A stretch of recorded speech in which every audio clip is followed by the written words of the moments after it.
लाल लहू सा रंग, हाथों में उसके मेहंदी सा, खुले बिखरे बाल रेशमी, झील सी गहरी गहराइयां, खामोश नैनों में अपने साथ लिए ढूंढ रही है अपने बिछड़े प्रेमी को, स्थान स्थान स्थान स्थान। नैनों में प्रेम लिए, सवरों में जादू कोई काला, ढूंढ रही है वह किसे पीने को गरम लहू का आला। प्रेम पिपासी सदियों से विरह अगन में जल रही, रात काली सी जैसे कोई तन्हाई। सागर की गहराइयां, उफान कोई जादुई भरा, पुकारता है हर कोई सदियों से उसे, यक्षिणी यक्षिणी यक्षिणी।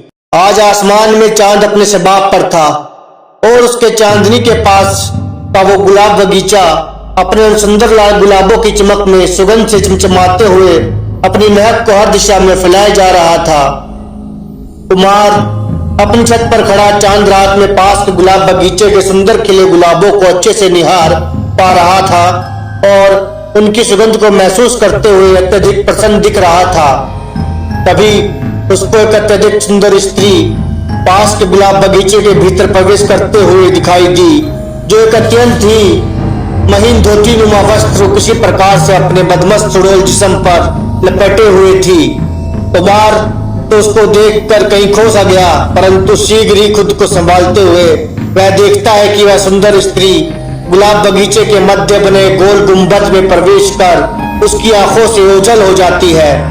यह देखकर कुमार की बेचैनी हर गुजरते लम्हे से बढ़ते हुए उसे पूर्ण रूप से बेचैन कर रही थी।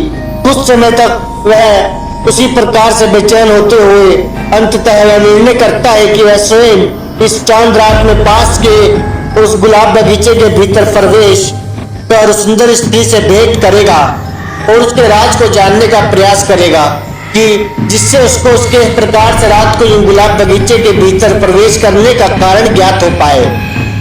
इतना विचार होते ही कुमार के शरीर में एक बिजली सी चोट जाती है और वह अपनी जिज्ञासा के वशीभूत होकर चांद रात में चांद की शीतल रोशनी के पास के उस गुलाब के बगीचे की ओर प्रस्थान कर जाता है। गुलाब बगीचे के पास पहुंचते ही कुमार का माथा कुछ ठिठक जाता है और वह देखता है कि गुलाब बगीचे के प्रवेश द्वार पर एक बहुत बड़ा ताला लगा हुआ है। तब कुमार कुछ सोच में पड़ जाता है कि यदि बगीचे का द्वार बंद है तो वह सुंदर स्त्री बगीचे के भीतर कैसे प्रवेश कर सकती है। कुछ क्षण मौन रहने के उपरांत कुमार निर्णय करता है कि वह गुलाब बगीचे के ऊंची ऊंची दीवार को फांद कर अब इस रहस्य का पता लगाकर ही दम लेगा। और देखते ही देखते कुमार दीवार फांद कर गुलाब बगीचे के भीतर प्रवेश कर जाता है, जहां चारों ओर सुंदर गुलाबों की महक फैली हुई थी। तदुपरांत कुमार गुलाब बगीचे के मध्य बने गोल गुंबद की ओर चल पड़ा। जैसे जैसे वह गोल गुंबद की ओर बढ़ रहा था, वहां उसको एक सफेद छाया दिख रही थी, जो हर बढ़ते कदम से स्पष्ट कुछ और स्पष्ट होते हुए एक अत्यंत ही सुंदर स्त्री में परिवर्तित होती गई। गुलाब बगीचे के मध्य बने हुए गोल गुंबद के एकदम समीप पहुंचकर कुमार को सिटक सा जाता है और वह देखता है कि एक कमसिन सुंदर स्त्री ने अपने मजबूत सुडौल जिस्म पर एक अत्यंत ही महीन धोती नुमा वस्त्र को किसी प्रकार से लपेटा हुआ था, अत्यंत ही उदास दिख रही थी और उसके नशीले नैनों से बहती शुरू की धारा को वह समीप से जलते दिए के प्रकाश में देख सकता था। कुछ लम्हा कुमार सुंदर स्त्री को देखते रहने के उपरांत वह कुछ हिम्मत कर गोल गुंबद के भीतर प्रवेश कर जाता है। तब वह सुंदर स्त्री के बीच समीप पहुंचते हुए उसके समीप बैठ जाता है, जहां वह सुंदर स्त्री अचानक ही रोते हुए अपना रोना बंद कर देती है। तब वह आहिस्ता से अपने अश्रु भीगे नैनों को ऊपर उठाते हुए कुमार की ओर देखती है। कुमार अब भी सुंदर स्त्री की ओर आश्चर्य से देख रहा था कि तभी वह सुंदर स्त्री अपने अश्रु भीगे नैनों से कुमार की ओर देखते हुए उससे अत्यंत प्रेम के साथ कहती है कि आ गए तुम? हाँ, मुझे पूरा विश्वास था कि तुम अवश्य ही यहाँ आओगे। इतना कहकर वह सुंदर स्त्री चुप हो जाती है। तब कुमार की हैरानी अत्यंत ही बढ़ जाती है और वह उस सुंदर स्त्री के नशीले नैनों में देखते हुए कहता है कि क्या कहा तुमने कि तुमको पहले ही पता था कि मैं यहाँ आऊंगा? तब वह सुंदर स्त्री कुमार के हाथों पर अपना हाथ रखते हुए कहती है कि हाँ वशीधर, मुझे पहले ही पता था तुम ही तो हो मेरे जन्म जन्म के प्रेमी। उस सुंदर कामनी स्त्री के गुलाबी अधरों से यह सुनते ही कुमार अत्यधिक हैरान होते हुए कहता है कि देखो, मेरा नाम वशीधर नहीं है और मैं कोई तुम्हारा प्रेमी व्रेमी नहीं हूँ।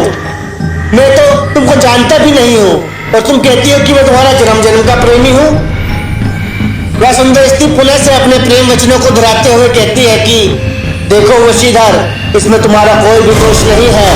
इस जन्म में मैं तुम्हें पूर्व के जन्म की स्मृति नहीं है, परंतु मेरा ऐसा पूर्ण विश्वास है कि आज रात के पश्चात तुम्हें सब स्मृति प्राप्त हो जाएगी।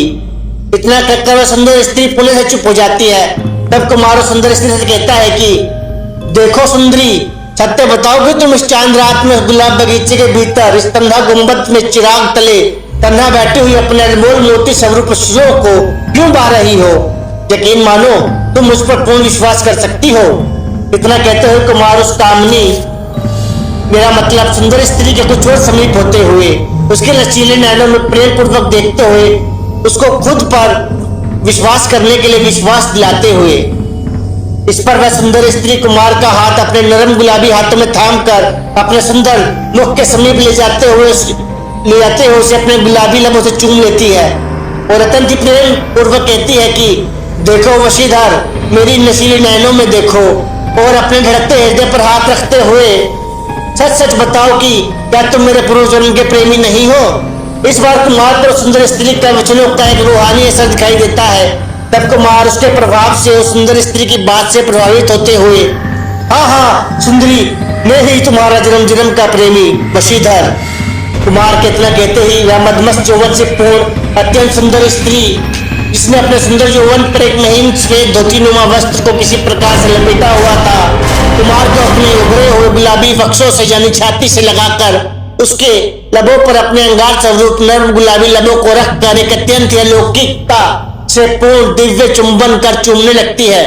कुमार भी स्वयं पर काबू रखने में स्वयं को समर्थ महसूस करते हुए उस सुंदर कामनी के उन गुलाबी उभरे वक्षों को उसके वस्त्रों से बाहर निकालकर उन्हें अपने मुख में भरते हुए उन्हें अपने लबों से चूमने लगता है और उसे ऊपर से नीचे तक निर्वस्त्र कर देता है। उस चांद रात में, शीतल चांदनी रात में, गुलाब बगीचे में चारों ओर खिले हुए गुलाबों की महक से पूर्ण वातावरण में वह सुंदर स्त्री और कुमार एक तन्हा गुंबद के भीतर चिराग तले निर्वस्त्र होकर एक दूसरे का दिव्य आलिंगन प्राप्त करते हैं, एक दूसरे पर अपने प्रेम की वर्षा प्रारंभ कर देते हैं।